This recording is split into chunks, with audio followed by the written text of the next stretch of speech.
con respeto a las autoridades del Instituto Peruano Veritas y, por supuesto, a las autoridades de mi querida Universidad Autónoma de San Luis Potosí. Comparto con ustedes la teoría y la práctica que como perito en psicología vivo día a día. Centro este tema, ODS 2030, en el objetivo 16, justicia para niñas y niños ante la ruptura de sus padres. Centramos en que ningún niño deberá sufrir actos de violencia, maltrato o abandono. Violencia que se da en la comunidad, en la institución educativa, pero sobre todo en los hogares. OMS dice que el maltrato infantil es el abuso y desatención que son objeto los menores de edad. Muy bien. Para esto quiero dar a conocer a ustedes que el gobierno, que ningún niño deberá quedarse sin esta atención, que los niños son esa fuente, esa situación en la que todos estamos inmersos y que tenemos un compromiso para nosotros atenderlos. Pero sobre todo también el gobierno. El gobierno deberá de dar prioridad a los niños en la atención no solamente a sus actas de nacimiento, sino a esos niños desarraigados, vulnerables, que viven violencia, y esta violencia muchas de las veces emocional, física, sexual, que tiene sus efectos y que pueden durar toda la vida. Pero sobre todo tenemos que considerar que va a durar esos efectos parte de su niñez, de su adolescencia y de su edad adulta, y que va a afectar su salud, su bienestar y su potencial. Cuando nosotros nos referimos a quién da el apoyo, hablamos de los gobiernos que pueden proporcionar la primera línea de defensa a los niños. ¿Cómo? Bueno, pues el punto que yo trato habla o me centro en los sistemas de justicia equitativos, en las formas de protección a la infancia. Okay. Para esto nosotros contamos con UNICEF, que trabaja para erradicar los diversos tipos de violencia que confrontan los niños, no solamente de México y Perú, sino de todo el mundo, y se tiende a dar la protección a la infancia con la justicia y aplicación de leyes justas. Hablamos en este mi tema de liderazgo, de educación, de libertad, de solidaridad, de empoderamiento, pero bien entendido, de equidad, de justicia. Pero sobre todo yo les pregunto, y me pregunto a mí misma, ¿hablo de un desarrollo emocional de quién o para qué? Muy bien, cuando nosotros nos referimos a un desarrollo emocional, nos centramos en el tema de la violencia familiar. Y en la violencia familiar, pues por supuesto que está la familia. Y en esta familia entra lo que sería dar las condiciones de nosotros para que los hijos se sientan unidos a sus padres, pensando en que la familia es un grupo humano, que es la base para un buen desarrollo del niño. Es el lugar en donde se dan las relaciones afectivas, educativas, de supervivencia, económicas y sociales. La familia es el lugar en donde se encuentra el bienestar psicológico. La familia donde se desarrolla la inteligencia emocional y la confianza en sí mismo. Esto es, comunicarse en sí, entre sí, con tareas de procreación. Pero bueno, muchas veces no se da el núcleo familiar ideal como quisiéramos, y entonces entramos en una situación, en principio, donde hay una relación terminada, en donde se va a intimidar, en donde hay actos abusivos de poder, de dominar, de someter, controlar, insultar, agredir de manera física, verbal y psicológica. Esto es la violencia familiar. Violencia familiar son amenazas, coacciones, desdén, abandono. La Suprema Corte de Justicia de la Nación nos dice,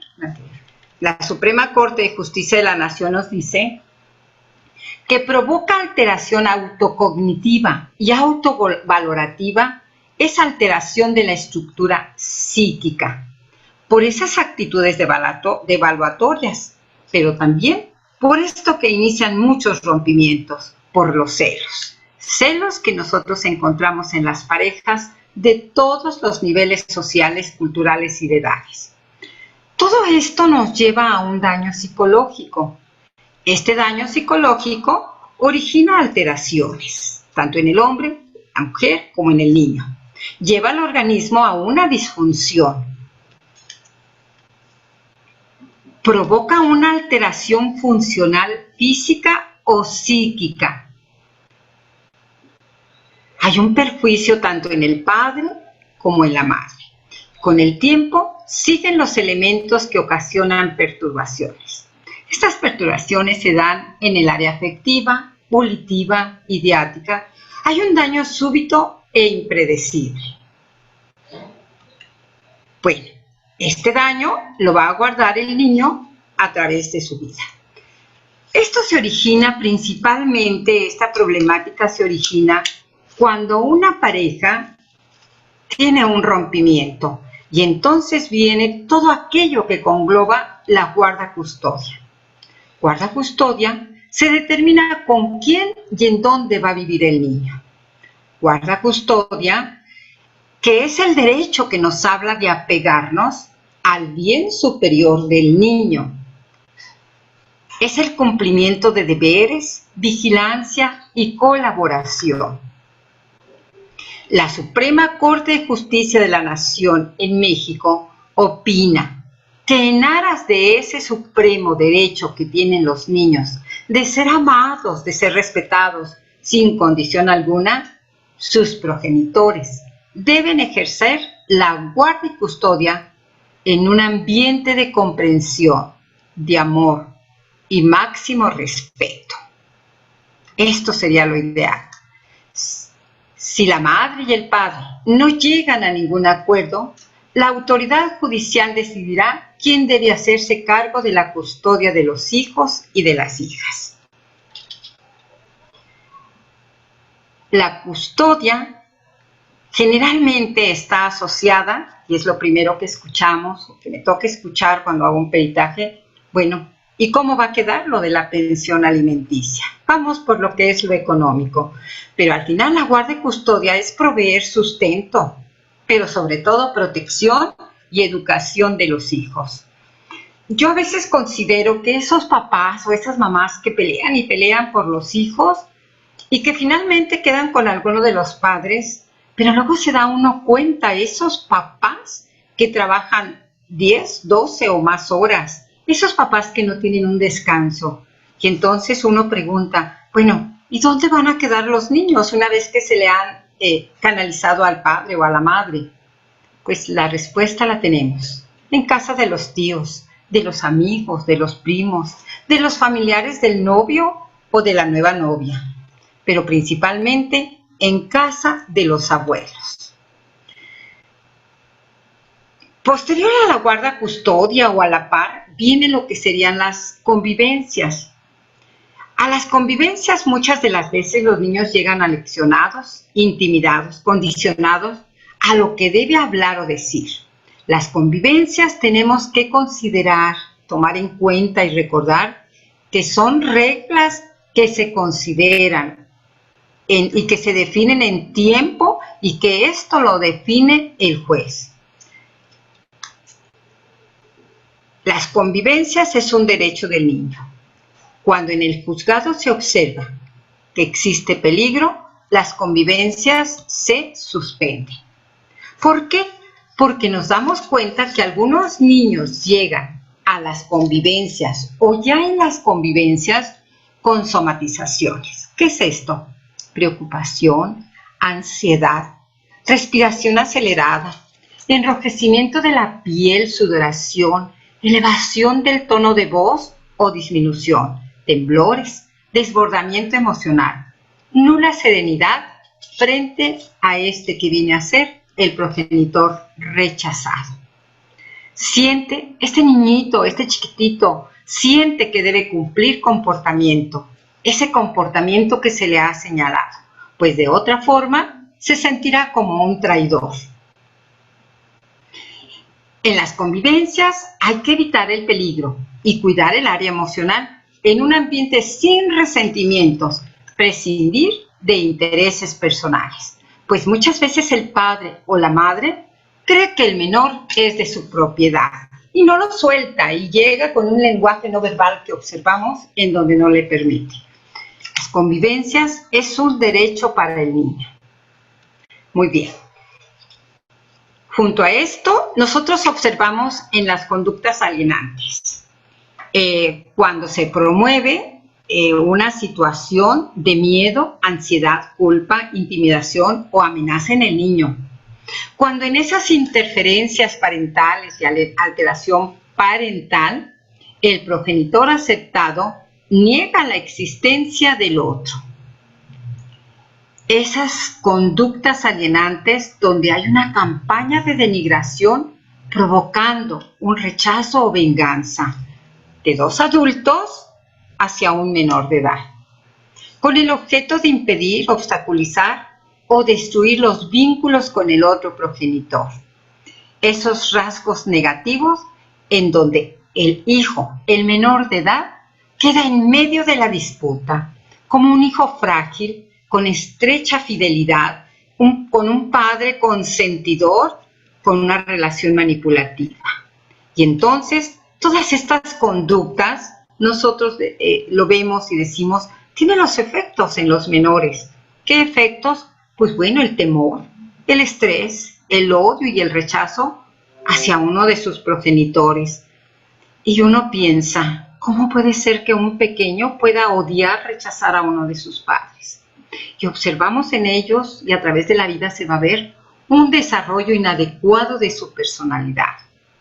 No entienden los niños, los pequeños no entienden por qué sus padres viven separados. Y este es un efecto que estamos viviendo con los niños. Esos niños que manifiestan pesadillas, dolor de cabeza, sentimiento de culpa.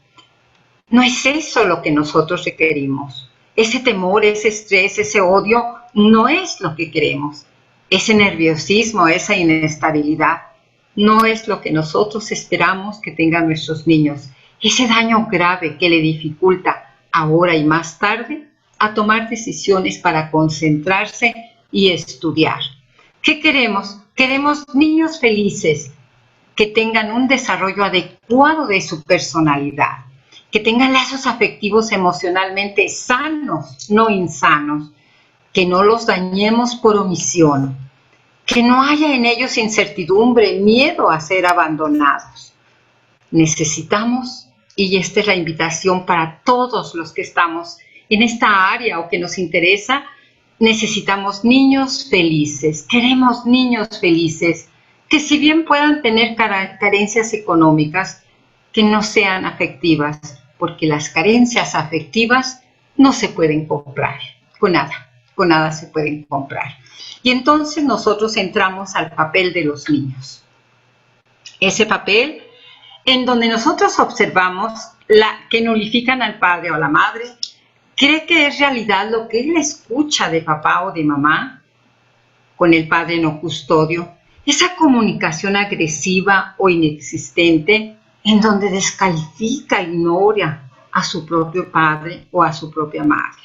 Necesitamos que esos juicios en donde a veces escuchamos en el juzgado, no era tan malo todo en sus padres, después crecen y maduran y esos niños ahora, más tarde adolescentes o adultos, van a formar sus propios juicios y no sabemos cómo van a quedar parados esa madre o ese padre. No hay forma ni tiempo de educarlo porque se está en un pleito y nulificar al padre o a la madre biológico y llevarlo a una manipulación es algo que nosotros los adultos les estamos enseñando. Es triste cuando nosotros escuchamos a los niños lo que escuchan de los adultos y generalizan. Los hombres son malos, dicen las niñas. Y los niños, las mujeres, son infieles. Pero al final, pues no es que lo esté viviendo, es lo que él está escuchando. Escuchamos ese lenguaje de adulto, esos trastornos de adulto, esas conductas agresivas.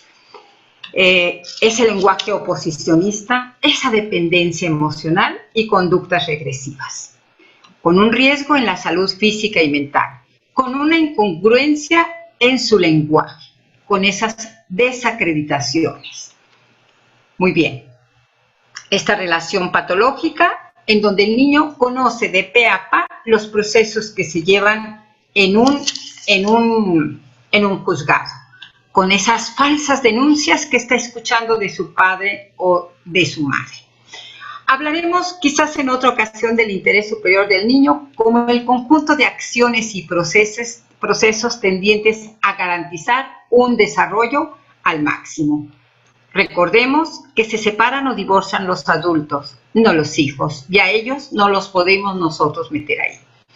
Sí, más adelante nosotros vemos que estos niños que tienen derechos, no estamos hablando, como decía yo, de los niños de México, de los casos de México, sino con todo lo que lleva el padre, con todo lo que lleva la madre y con todo lo que lleva una pareja. ¿En dónde lo vemos? Bueno, en diferentes países. Y en estos países hemos tenido el contacto con ONG de diferentes países que están hablando de la revinculación, que están hablando de cómo llegar a integrar, a revincular a los niños. Y les hablo de países como España, Brasil, Portugal, Argentina, Colombia, bueno, tantos otros países. Yo me centro y concluyo decir que es importante dentro de mi área que se conozcan, que los padres, que los interesados conozcan los servicios de asesoría y mediación, que se sigan los procesos psicojurídicos de alto conflicto, que haya una aplicación del derecho con justicia en bien de los derechos del niño, que los diagnósticos que nosotros como psicólogos, como peritos en psicología realizamos, sean profesionales en el área de la psicología jurídica y familiar y que de alguna manera seamos responsables los jueces, los abogados, los padres y que hagamos pie a esto que nos dice la ONU en la Convención de los Derechos del Niño con UNICEF y ONU, aprobado por 159 países, que sea letra viva, que no sea letra muerta, que defendamos realmente los derechos del niño y que nosotros, el día de mañana, como lo he hecho en todos los casos y lo planteo, no es ganar un caso, es la salud biopsicosocial, es el desarrollo armónico de la personalidad por el resto de la vida de un menor edad. Y termino mostrándoles este árbol. Un árbol frondoso que debe de tener agua, luz, tiene todas las condiciones para ser próspero, para crecer. Y yo presento este árbol que lo asocio con un niño, sin agua, sin las condiciones de cariño, de atención, y ahí está, muerto o a punto de morir. Esto es exactamente igual lo que estamos haciendo con nuestros niños. Lamento que el tiempo sea tan corto, doy por concluido y espero que este compartir sea de beneficio para todos. Buenas tardes.